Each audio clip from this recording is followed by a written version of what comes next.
ബഹുമാനപ്പെട്ട ഹൈക്കോടതി ജഡ്ജിമാർക്ക് വരെ മെസ്സേജ് വരികയാണ്. അസാധാരണമായ ഡേറ്റ ചോരണമാണ് ഇവിടെ നടന്നിരിക്കുന്നത്. It's a breach of data privacy. Data പ്രൈവസിയുടെ നഗ്നമായ ലംഘനം ഇവിടെ ഉണ്ടായിരിക്കുന്നു. ഒരു വ്യക്തിയെ സംബന്ധിച്ചിടത്തോളം അയാളുടെ വിവരങ്ങൾ എന്ന് പറയുന്നത് ഏറ്റവും പ്രധാനപ്പെട്ടതാണ്. ആ വിവരങ്ങൾ ചോർത്തിയെടുക്കാൻ ഒരു ഗവൺമെന്റിനും അധികാരമില്ല.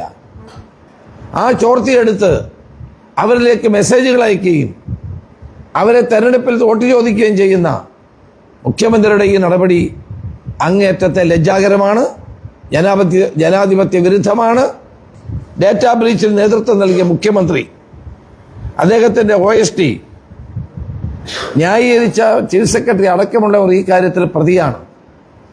അതുകൊണ്ട് ഇവർക്കെതിരെ, മുഖ്യമന്ത്രി ഉൾപ്പെടെയുള്ളവർക്കെതിരെ കേസെടുക്കേണ്ട ഒരു സാഹചര്യമാണ് കേരളത്തിൽ വന്നു ചേർന്നിരിക്കുന്നത്.